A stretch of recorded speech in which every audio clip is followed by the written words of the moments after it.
What's the best way to get started learning a new skill? That's the question that Josh Kaufman explored in a TEDx talk called The First 20 Hours. And in this video, I'm going to sketch out some of the main ideas from that talk and apply them specifically to learning the skill of sketchnoting. This form of visual note-taking that combines quick sketches alongside helpful phrases. One of the first things that Kaufman talks about is this relationship between how good you are at something and how long you've been practicing that thing. The curve looks something like this. Initially, you see some pretty rapid improvement that then starts to taper off to the point where more practice makes you a little bit better, but nothing near those initial gains that you saw. And Kaufman's primary thesis here is that you can get decently good at something within just the first 20 hours of practice. And this stands in stark contrast to the 10,000 hours that you might be familiar with from Malcolm Gladwell's work. Kaufman points out that that only applies to elite performers in highly specialized fields. And for most of us, the skills that we're developing, whether it be sketchnoting or something else, we're not shooting for that elite level, and it's probably unlikely that we're going for a highly specialized field. So it's kind of reassuring to know that within a relatively short period of time, just 20 hours, we can go from zero proficiency in a skill up to something that's pretty good. Kaufman also shares here the fact that the most challenging aspect of learning a new skill isn't intellectual. We're all plenty smart enough to work through the problems we encounter. Instead, the challenges are emotional. It's the feeling of discomfort when learning something new that can be the biggest barrier for us. And I think that's especially true when there's something about the skill that you're developing that's easily judgeable. Kaufman shares the example of learning how to play the ukulele, and music is one of those, where you can tell just by listening how good someone is or not. That's what's emotionally scary about learning to sing or play an instrument. And then I think sketchnoting can have that same dynamic, because what we're doing here is creating a visual artifact of something we learned, which includes drawings, which are all too easy to critique, especially if you think that your drawings need to have some sort of artistic quality to them. But that desire for artistic notes, as opposed to simply helpful visual communication, that's one of the ways in which your first 20 hours spent sketchnoting can go wrong. But I'm jumping ahead of myself. Let me first share the 4-step process that Kaufman outlines to help you make the most of these first 20 hours. The first step is to deconstruct the skill that you're developing. If the skill is an entire pie, how is it sliced up? What are the individual components that make up that skill? With sketchnoting, I think there are 2 primary components that I will break up in a little bit more detail. I would say that about a quarter of the sketchnoting process is all about filtering. As you're reading a book or listening to a podcast or watching a video, you're deciding which of those ideas are worth capturing, which are the most important. And then the other 3/4 of the pie is spent synthesizing those ideas, the ones that make it through your filter. And I tend to break down that synthesis piece into the use of text, layout, imagery, and color. Text refers both to the decision about which words to include in your sketch note, as well as the use of a couple different fonts. Layout has to do with how you organize ideas on the page. Imagery is about incorporating some sketched visuals, sometimes simple icons, sometimes something a little bit more like a scene. And you might also choose to bring in a few different colors to add some contrast or to set the tone of your notes. I like sticking with black and white for simplicity. So this is how I break down the pie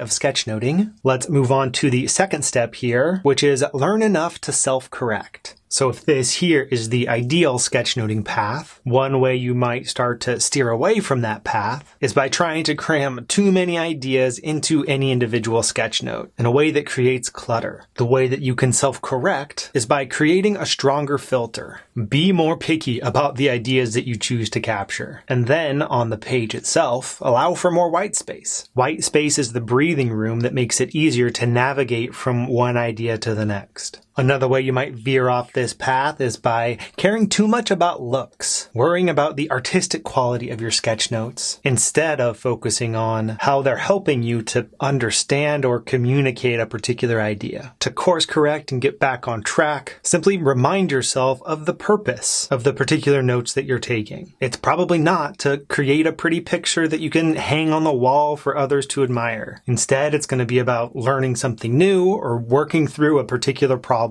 Focusing on that purpose and the degree to which you're achieving it, as opposed to how the thing looks, is going to make your entire sketchnoting experience a whole lot better. The third step is to remove any barriers that will keep you from practicing this skill. One of the most helpful things I think you can do is have both your sketchnoting materials and your source materials at the ready, easily accessible. You've got your sketchbook and pen close by, but then also start keeping a list, podcast episodes, books or articles, or videos that you'd like to sketchnote, so that when time opens up to chip away at these 20 hours, you have something to work with. You don't waste 10 or 20 minutes just finding something to sketchnote. Instead, you can hop right in to some meaningful practice and skill building. And then finally, step number 4, no surprise here, practice for 20 hours. One way you might break that down is by practicing 45 minutes a day over the course of a month. That would be a great setup for creating one sketch note per day. And with each sketch note that you create,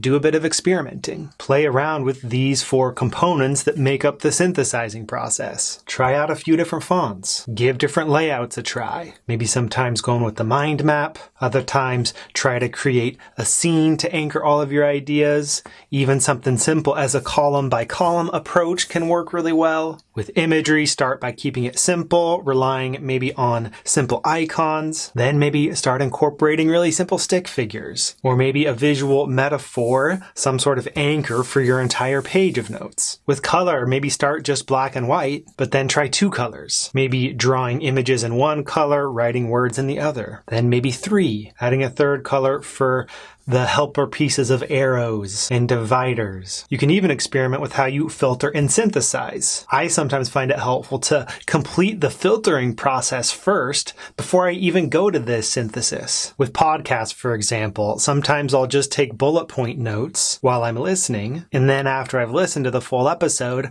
I go back and think about how those ideas fit together and how I might capture them on the page in a cohesive way. Then the next day, find another podcast where you do these things in real time. You're listening and filtering and synthesizing in a continuous cycle as you take notes in real time while listening to that episode or reading that book. Through that experimentation with these set of skills, keeping an eye out for these 2 pieces in particular that will take you away from the ideal path here. That's what will help you make the most of your first 20 hours spent sketchnoting, so that hopefully you can get to this place where you're proficient enough to weave these skills into your professional or personal life in a way that has a positive impact. That's the goal that I have for myself with my sketchnoting skills, and that's the goal that I have in mind for you as I teach these skills, to get you past the emotional barriers that are likely around drawing so that you have the confidence to sketch out ideas because of the way that these visual representations help you think through and work through complex ideas. If that all sounds intriguing to you, and you'd like a bit of support developing those filtering and synthesizing skills, learning about the different materials you might use, seeing the work of other sketchnoters, then come join us inside of Verbal to Visual. That's the course and community platform where we focus on building these skills and applying them to work that you care about. And in fact, the whole reason that I'm making this video now is because one of the workshops inside of Verbal to Visual a few weeks ago was a sketchnoting challenge in which we all watched this TED Talk, took our own sketch notes of it, and shared them with each other. That type of sketchnoting challenge, where we all sketchnote the same source material, is one of the things that we do in our live weekly workshops. But you'll also find a bunch of complete at your own pace online courses so that you can work through these skills on your own time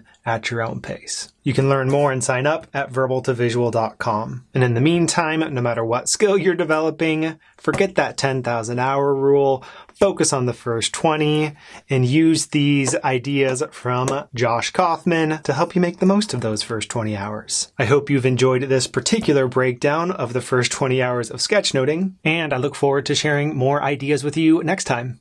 Till then.